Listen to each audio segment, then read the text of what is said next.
everything in life has its principle. Everything in life has its principle. What I mean is that God has planned for every aspect of our life, for everything in life. His principle, His plan, so that if you follow that principle, you will get a good result. But if you do not know the principle, the plan, you may never get a good result. You may continue to fail and fail where you're supposed to be succeeding. Even marriage has its principle. Marital relationship has principle. It has its plan. And the plan is in God. Because it's everything created is directed by God. Even business as we have it has its principle. Prayer has principle. If you do not ask yourself, what are the principles guiding what I am doing? What are the plans guiding what I am doing? Those who building has its principles. It has its guide, its plan. And if you do not follow the principles in building, you will end up building in vain. Even the kingdom of God has its own principle. Our relationship with God has its own principle. Everything we are doing in God as Christians, as heirs of the kingdom, we should know the principles of the kingdom. The plans of God about the kingdom, about me, about you, about every aspect of your existence in this life. God has planned for everything. God has guide for everything. And those who do not settle down to discover these principles, to discover these guides, this plan, end up failing where they're supposed to succeed. Marriages have failed because the guiding principles are not followed. Businesses have collapsed because the guiding principles are not followed. People struggle in prayer, struggle in their relationship with God, possibly because guiding principles are not followed. Wise people sit down to study and try to understand the principles guiding what they are doing. Mark's Gospel chapter 4, verse 26 to 32. Jesus Christ said, "The kingdom of God is like a man who sowed a seed." This man sows a seed. He's giving us one principle. He sleeps, he wakes up, the seed sprouts. He does not know how the seed grows. The only thing he does is to take care of the seed, to clear the place, to manure it. How it's growing, he does not know. Only God knows. And when the harvest is ready, the man goes for the harvest. What is this telling us in our relationship with God? Many of us do not learn from the parables that Jesus Christ gave. That means that God created us. We are creatures of God. God created me without consulting me. God has a responsibility for my needs. God has a responsibility for my welfare, for my happiness. How he does it is his own plan. But what he does, what is clear to me is that God who created me has a responsibility for what he has created. Because he loved what he created.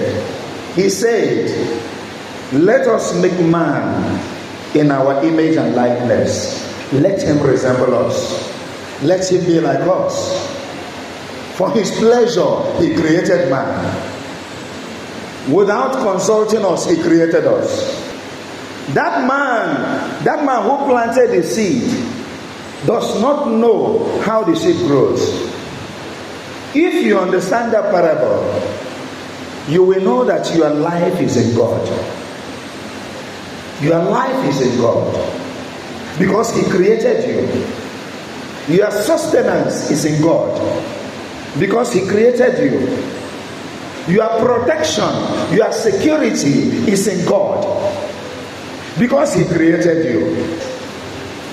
In Luke's Gospel chapter 12, verse 22 to 28. Look at the birds, trying to help us to understand this principle that we should not be worried about ourselves. If you understand this principle, worries will disappear from you. Fear will disappear from you. Too much care for yourself will disappear.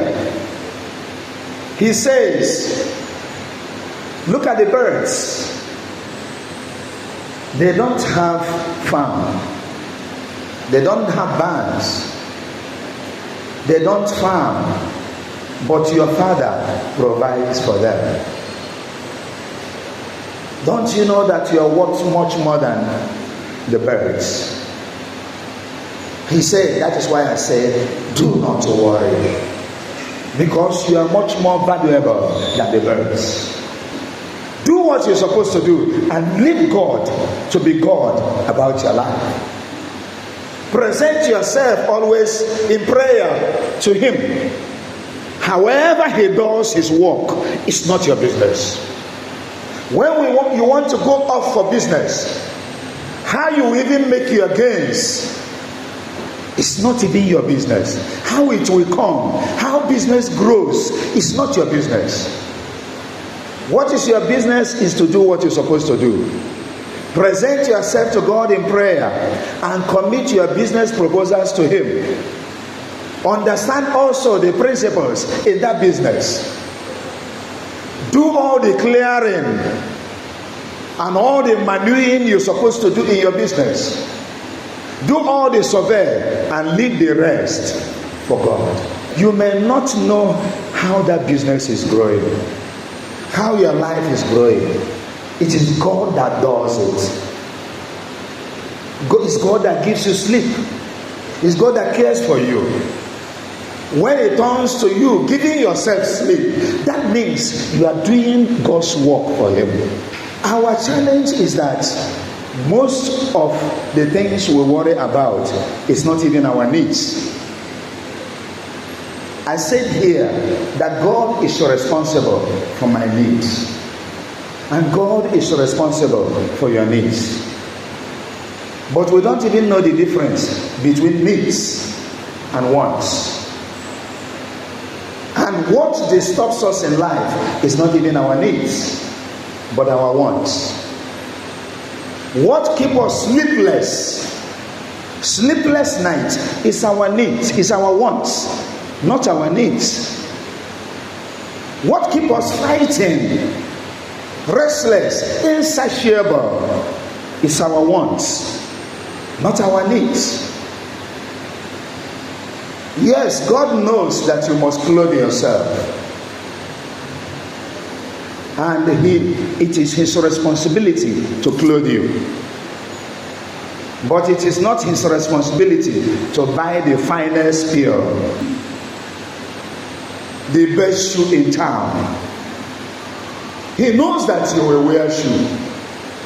Do you know that some of us have enough shoes to wear till they die? Some of us. Some, if you check very well, you have enough shoes to wear till you die. Many of us have enough clothes to wear till they die. Many of us. But we are still worried about clothing. Because the ones I'm having are old fashions. There are new fashions in town. Many have dropped the prayer that Jesus Christ taught his disciples. He said to them, when you pray to your Father in heaven, say to him, our Father, give us this day our daily bread.